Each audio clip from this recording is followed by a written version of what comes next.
لا حول ولا قوة إلا بالله العلي العظيم. أعوذ بالله من الشيطان اللعين الرجيم. بسم الله الرحمن الرحيم. الحمد لله رب العالمين والعاقبة للمتقين والجنة للمطيعين والنار للملحدين، والصلاة والسلام على مولانا ومولى الثقلين بالقاسم محمد.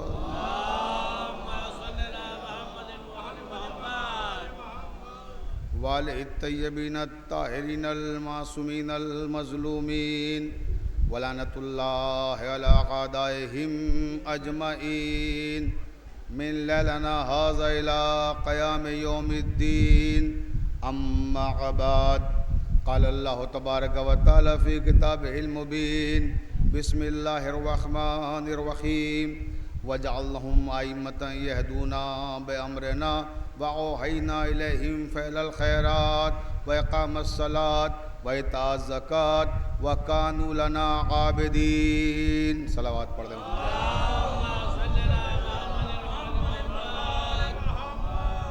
یہ کائنات اور اس کائنات کا ذرہ ذرہ محمد وآل محمد علیہم السلام کا مقروض ہے. اب اگر آپ کے لوہے ضمیر پر بھی آل محمد علیہم السلام کے احسانات میں سے کسی معمولی سے احسان کا کوئی معمولی سا نقش مرتسم ہے تو اتنی بلند صلوات پڑھیں جتنے آپ کے ذہنوں میں آل محمد بلند ہو سکتے ہیں.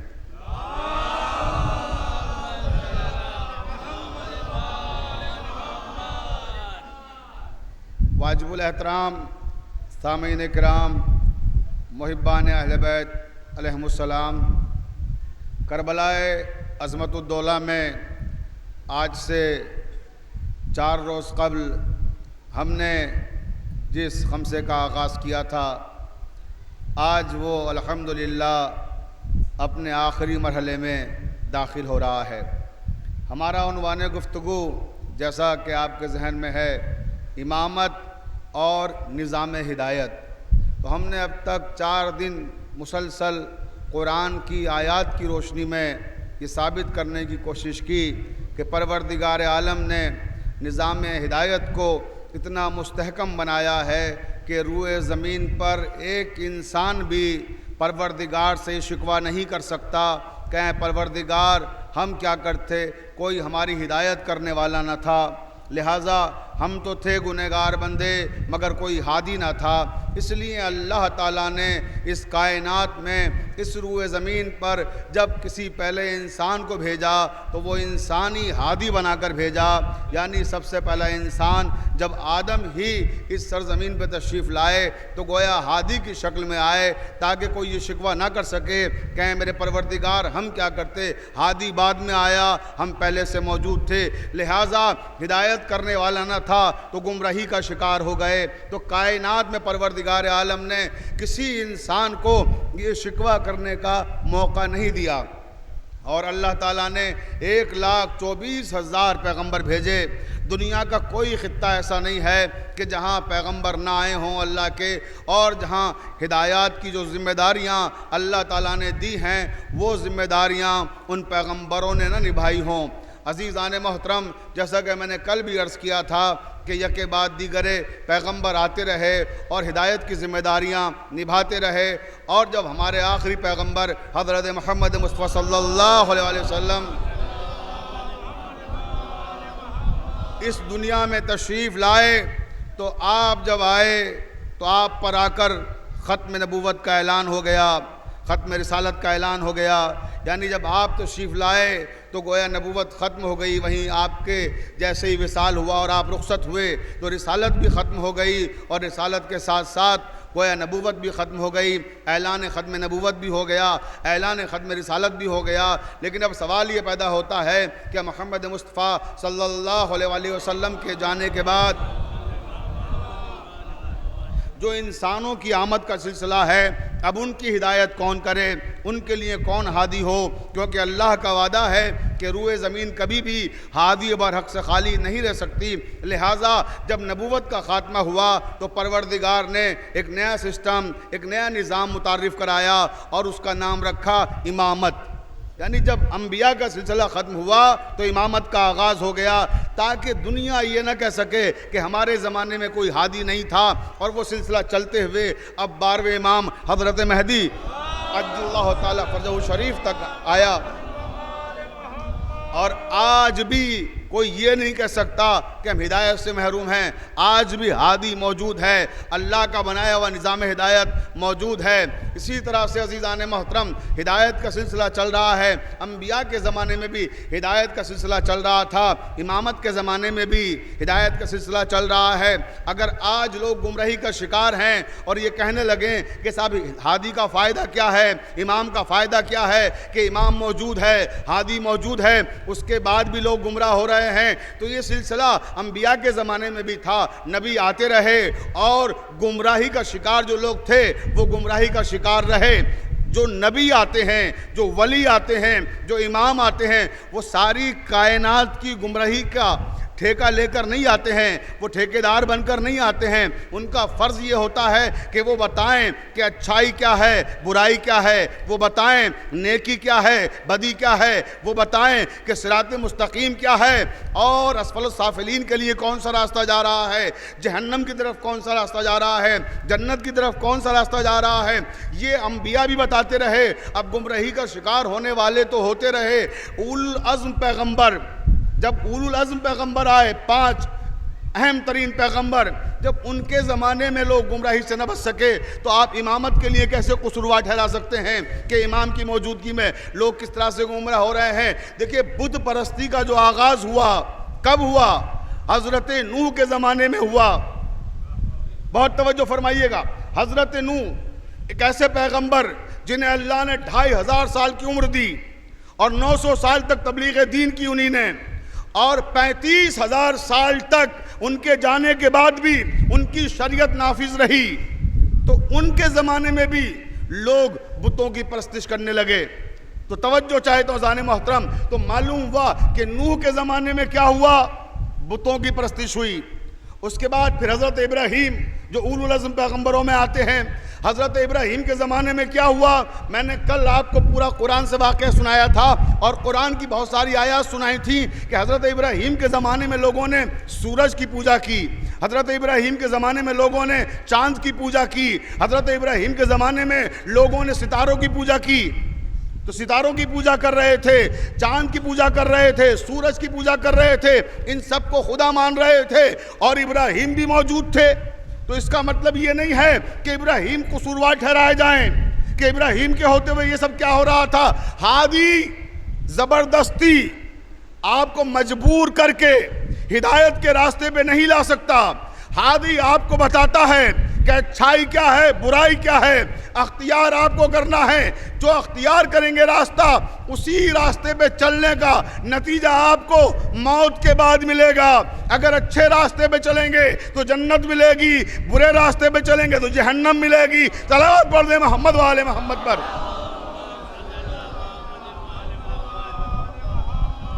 بہت توجہ عزیزان محترم، تو حضرت نوح اولو العزم پیغمبر ہیں، ان کے زمانے میں کیا ہوا؟ بتوں کی پرستش۔ ابراہیم کے زمانے میں کیا ہوا؟ چاند کی پوجا، سورج کی پوجا، ستاروں کی پوجا۔ اب ابراہیم کے بعد آتے ہیں اولو العزم پیغمبروں میں حضرت موسیٰ۔ حضرت موسیٰ کے زمانے میں کیا ہوا؟ حضرت موسیٰ کے زمانے میں گاؤ پوجا، بچھڑے کی پوجا۔ توجہ ہے نا، بچھڑے کو خدا بنا لیا گیا، بچھڑے کی پوجا کرنے لگے۔ تو آپ دیکھیں میں عام نبیوں کی بات نہیں کر رہا ہوں، ابھی اولو العزم پیغمبروں کا زمانہ دکھا رہا ہوں کہ جناب موسیٰ کے زمانے میں بچھڑے کی پوجا ہونے لگی۔ پھر آئیے چوتھے اولو العزم نبی کون ہیں؟ حضرت عیسیٰ۔ حضرت عیسیٰ کے زمانے میں کیا ہوا؟ حضرت عیسیٰ کے زمانے میں انسان کو خدا ماننے لگے لوگ، انسان کی پوجا ہونے لگی۔ انسان کی عبادت کی جانے لگی، خود حضرت عیسیٰ کو جزو خدا سمجھے جانے لگا، حضرت عیسیٰ کو خدا کا بیٹا سمجھا جانے لگا، تو کیا نعوذ باللہ ثم نعوذ باللہ اس کے لیے حضرت عیسیٰ قصوروار ہیں؟ توجہ چاہتا ہوں، یہ عیسیٰ کا قصور نہیں ہے، یہ تو ماننے والوں کا قصور ہے۔ عیسیٰ تو بار بار کہہ رہے تھے کہ میں اللہ کا بندہ ہوں، انہی نے کبھی نہیں کہا کہ میں اللہ کا بیٹا ہوں۔ تو اب عزیزان محترم دیکھیے 4 دور آپ کے سامنے آئے، جناب نوح کا دور بتوں کی پوجا، جناب ابراہیم کا دور چاند سورج اور ستاروں کی پوجا، اس کے بعد جناب موسیٰ کا دور بچھڑے کی پوجا، جانوروں کی پوجا، جانور پرستی۔ توجہ چاہتا ہوں، عیسیٰ کا دور انسان پرستی، انسان کی پوجا ہونے لگی۔ اب آئیے اولو العزم پیغمبروں میں آخری کون ہیں؟ ہمارے نبی کریم حضرت محمد مصطفیٰ صلی اللہ علیہ وآلہ وسلم۔ اب جب ہمارے نبی آئے تو آپ نے فرمایا لا الہ الا اللہ، لا الہ یعنی کوئی معبود نہیں ہے۔ اب یہ نہیں کہا کیا کہ بت معبود نہیں ہے، بت خدا نہیں ہے، سورج خدا نہیں ہے، ستارے خدا نہیں ہیں، چاند خدا نہیں ہے، بچڑا خدا نہیں ہے، انسان خدا نہیں ہے۔ اب اگر یہ سارا سب کہنے لگتے تو کلمہ کتنا طویل ہو جاتا۔ توجہ ہے نا، حسن تو عبارت کا طبی ہے نا، مختصر جملہ ہو اور بات زیادہ کہی گئی ہو، معنی سے بھرا ہوا ہو، تو لا الہ یعنی کوئی خدا نہیں ہے۔ اب یہ مطلب اس کا بین السطور میں یہی ہے کہ نہ بت خدا ہے، نہ سورج خدا ہے، نہ چاند خدا ہے، نہ ستارے خدا ہیں، نہ بچڑا خدا ہے، جانور خدا ہے، نہ انسان خدا ہے۔ فرمایا لا الہ الا اللہ، کوئی معبود نہیں ہے سوائے اللہ کے۔ اللہ معبود ہے، اللہ ہم سب کا مالک و خالق ہے۔ تو یہ ہدایت کی ذمہ داری اب پیغمبر اسلام نبھا رہے ہیں، اور یہ سارے منظرنامے آپ نے دیکھ لیے۔ پھر کیا ہوا کہ انہی کی آگوش میں پروان چڑھنے والے نے الگ انداز میں ہدایت کی ذمہ داریاں نبھائیں۔ جب امامت کا آغاز ہوتا ہے، پوری توجہ عزیزان محترم، اللہ کے پیغمبر نے کہا تھا کہ یہ سب خدا نہیں ہیں، اللہ معبود ہے۔ علی آئے، ابراہیم کے زمانے میں کیا ہو رہا تھا میں نے بھی عرض کیا، نوح کے زمانے میں کیا ہو رہا تھا میں نے عرض کیا، موسیٰ کے زمانے میں کیا ہو رہا تھا میں نے عرض کیا، عیسیٰ کے زمانے میں کیا ہو رہا تھا میں نے عرض کیا۔ اب دیکھیے علی نے جب امامت کی ذمہ داریاں لی تو امام علی نے کس انداز میں تبلیغ کی، پوری توجہ چاہتا ہوں اپنے تمام سننے والوں کی۔ حضرت نوح کے زمانے میں بتوں کی پرستش ہو رہی تھی تو علی نے بتوں کو توڑ کے بتایا کہ یہ خدا نہیں ہے۔ ابراہیم کے زمانے میں سورج کی پرستش ہو رہی تھی تو سورج کو اپنے اشاروں پہ پلٹا کے بتایا کہ یہ خدا نہیں ہے۔ حضرت علی نے چاند کے 2 ٹکڑے کر کے بتایا کہ چاند خدا نہیں ہے۔ حضرت علی نے ستارے کو اپنے دروازے پہ بلا کے بتایا کہ یہ خدا نہیں ہے۔ اگر جانوروں کی پرستش ہو رہی تھی تو حضرت علی نے کلہ اژدر کو چیر کے بتایا کہ یہ خدا نہیں ہے۔ انسانوں کی پرستش ہو رہی تھی تو حضرت علی نے خانہ کعبہ میں پیدا ہو کر سجدہ شکر ادا کر کے بتایا کہ انسان خدا نہیں ہے۔ صلوات پڑھ دیں محمد و آل محمد پر۔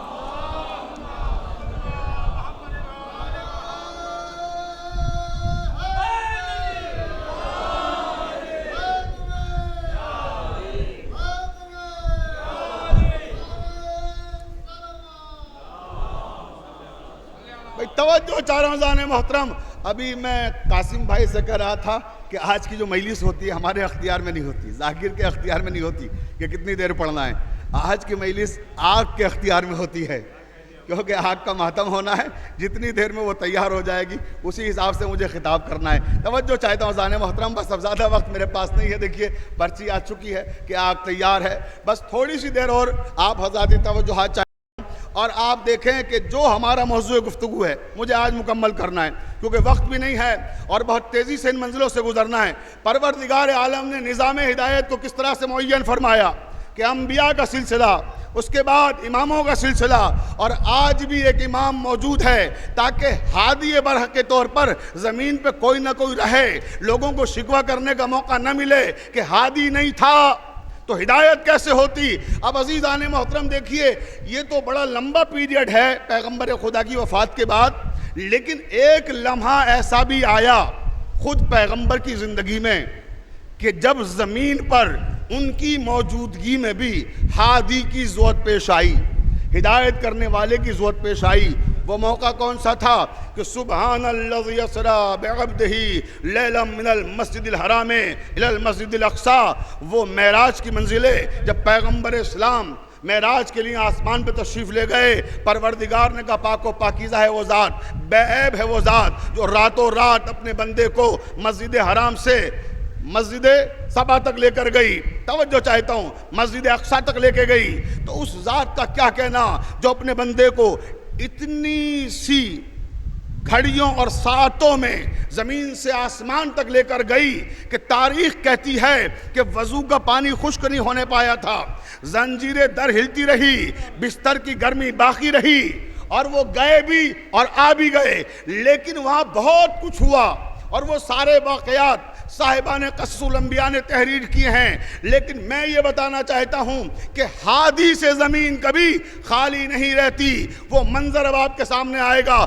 جب آسمان پہ پیغمبر تشریف لے کے گئے تو کیا دیکھا کہ آدم سے لے کے عیسیٰ تک کے سارے انبیاء سرکار رسالت میں آپ کے استقبال کے لیے کھڑے ہوئے ہیں۔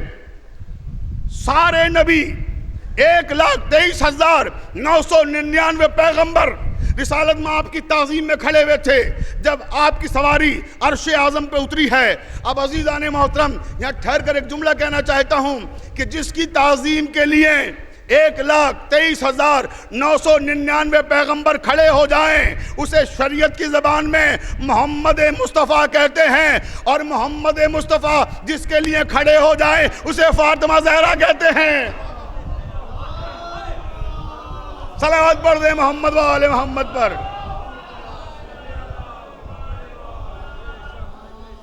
بس توجہ عزیزان محترم، اسے فاطمہ زہرا کہتے ہیں جس کی تعظیم کے لیے خود رسالت میں آپ کھڑے ہو جائیں۔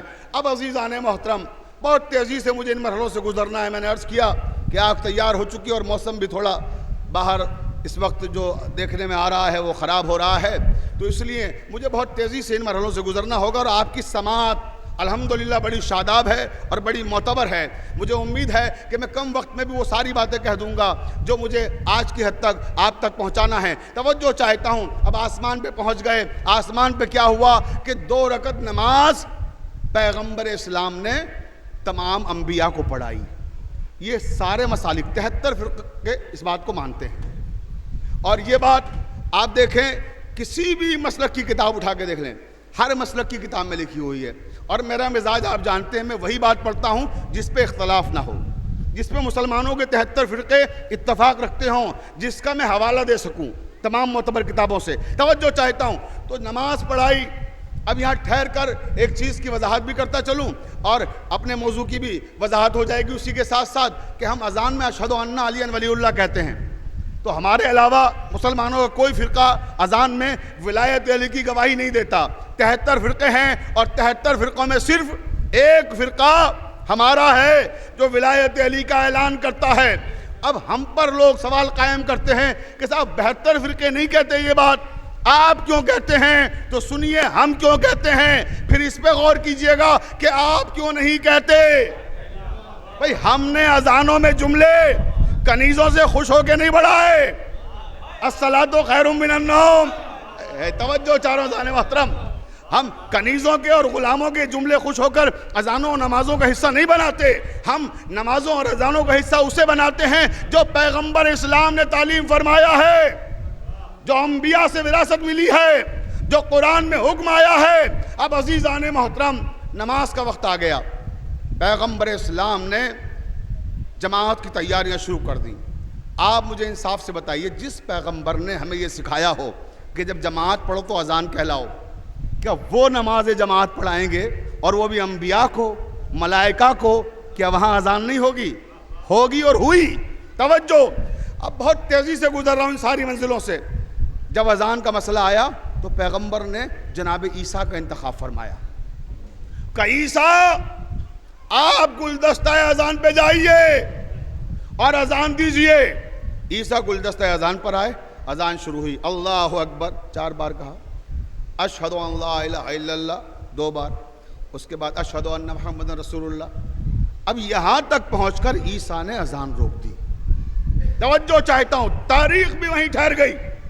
عیسیٰ نے اذان روک دی اور اذان روکنے کے بعد سوال کیا، ما خلفتا یا رسول اللہ، اے اللہ کے پیغمبر، آپ تو آسمان پہ تشریف لے آئے، اللہ کا وعدہ ہے کہ روئے زمین ایک لمحے کے لیے بھی ہادی برحق سے خالی نہیں ہوگی، تو آپ تو آسمان پہ آ گئے، اب یہ بتائیے کہ اپنا جانشین کسے بنا کر آئے ہیں؟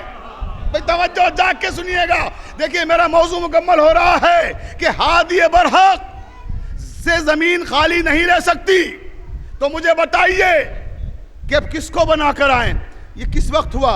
بیٹا بیٹھ جاؤ یا باہر چلے جاؤ، صلوات پڑھ دیں محمد والے محمد پر۔ ہاں مجھے پتہ ہے، بس ہاں بیٹھ جاؤ، صلوات پڑھ دیں محمد والے محمد پر۔ بہت توجہ زائرین محترم، اپنے تمام سننے والوں کی توجہ چاہتا ہوں، اور جہاں تک میری آواز جا رہی ہے سارے لوگ سنیں، بس بات تمام ہو رہی ہے کیونکہ بارش بھی آنے لگی ہے، بچہ وہی بتانے کے لیے مجھے آیا تھا، بس آخری بات اور گفتگو تمام ہو گئی۔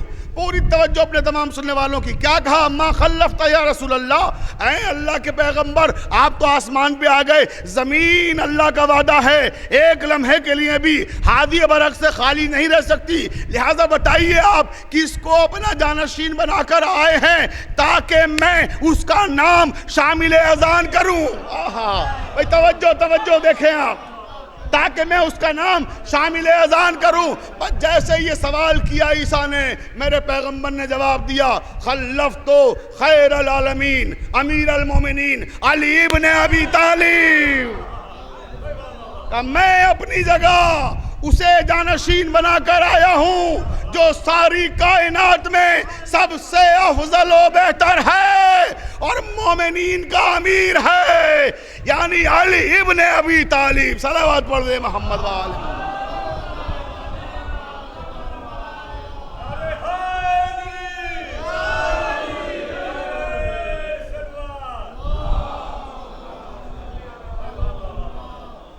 توجہ اذان محترم، تو آپ نے دیکھا کہ اللہ کا وعدہ ہے کہ یہ روح زمین ایک لمحے کے لیے بھی ہادی برحق سے خالی نہیں رہ سکتی۔ اب بس میری مجبوری ہے، وقت ساتھ نہیں دے رہا ہے، موسم بھی ساتھ نہیں دے رہا ہے، اس لیے تقریر کو یہی روک رہا ہوں، ورنہ گفتگو تو بھی نامکمل ہے، ابھی تو دراصل شروع ہوئی تھی گفتگو اور موسم نے گویا دستک دے دی کہ وہ ختم کر دی جائے، اور ہمارے بڑے معزز مہمان قاسم صاحب آئے ہیں، محمد عباس صاحب آئے ہیں، اور آپ کے والد صاحب، اور تمام لوگ، میں ہمیشہ کہتا ہوں فرش اعضاء پہ جو ہمارے مومنین آتے ہیں سب قابل تعظیم ہیں اور سب قابل تکریم ہیں، لیکن کچھ لوگوں کو اللہ تعالیٰ علم کی بنیاد پہ الگ سے عزتیں دیتا ہے۔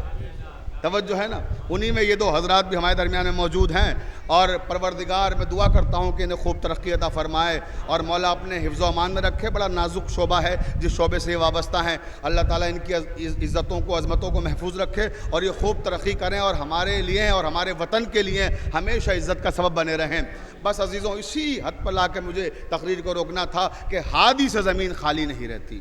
افسوس کہ ہادی کو سمجھا نہیں، پہچانا نہیں زمانہ، اگر سمجھ جاتا، پہچان جاتا تو کربلا میں جو ظلم ہوئے وہ ظلم نہ ہوتے۔